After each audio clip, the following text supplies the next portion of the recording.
दरम्यान दिल्लीत केंद्रीय राजकारणातील महत्त्वाच्या घडामोडींना वेग आलाय। केंद्रीय गृहमंत्री अमित शहा आणि केंद्रीय शिक्षण मंत्री धर्मेंद्र प्रधान यांच्यात झालेली महत्त्वाची बैठक आता संपली आहे। दुपारी 1:08 सुरू झालेली ही बैठक साधारण 4:45 वाजेपर्यंत सुरू होती आणि या बैठकीत केंद्रीय मंत्री पियुष गोयल यांचीही उपस्थिती होती।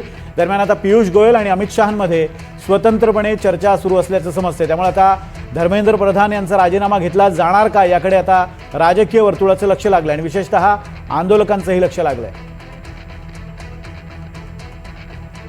याच संदर्भात बोलण्यासाठी अभिजित पाटील आपले प्रतिनिधी आपल्या सोबत आहेत। अभिजित, या बैठकीत साधारण 2-2.5 तासांपेक्षा अधिक वेळ चर्चा झाली। मुद्दे कोणते होते चर्चेदरम्यान आणि दुसरं म्हणजे धर्मेंद्र प्रधान यांना राजीनामा द्यावा लागू शकतो का, तसे काही संकेत मिळतायत का?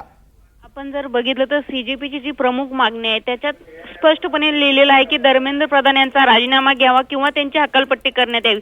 त्यामुळे या बैठकीला विशेष महत्त्व आलेलं आहे, कारण की 1:08 अमित शहांसोबत धर्मेंद्र प्रधान यांची बैठक सुरू झाली होती। जवळपास 4:45 वाजेपर्यंत ही बैठक चाललेली आहे, म्हणजे 3.5 तास मॅरेथॉन बैठक सुरू असल्याचं आपल्याला पाहायला मिळालं। आणि ही बैठक संपल्यानंतर पुन्हा पियुष गोयल आणि धर्मेंद्र प्रधान यांच्यामध्ये बैठक सुरू झालेली आहे। त्यामुळे दिल्लीतील जी काही केंद्रीय मंत्रिमंडळ आहे किंवा केंद्रीय मंत्रिमंडळातील जे सहकारी आहेत त्यांच्यात लागोपाठ बैठका पार पडत आहेत। त्यामुळे धर्मेंद्र प्रधान यांच्यावर सरकार कारवाई करणार का किंवा सीजेपीच्या मागण्या सरकार मान्य करणार का हे पाहणं महत्त्वाचं ठरणार आहे।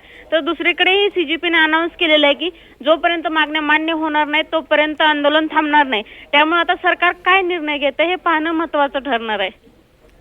धन्यवाद अभिजित, दिलेल्या अपडेट्सबद्दल। आपण पाहतोय अमित शहांसोबत साधारण 3.5 तास दीर्घ चर्चा झाली, मॅरेथॉन चर्चा झाली आणि त्यानंतर धर्मेंद्र प्रधान आता बाहेर पडलेले आहेत। धर्मेंद्र प्रधान, किरण रिजिजू आणि अमित शहा, किरण रिजिजू आणि पियुष गोयल यांची स्वतंत्र आता बैठक सुरू झालेली आहे। त्यामुळे आता नेमका सरकार काय निर्णय घेणार ते पाहणं महत्त्वाचं असेल।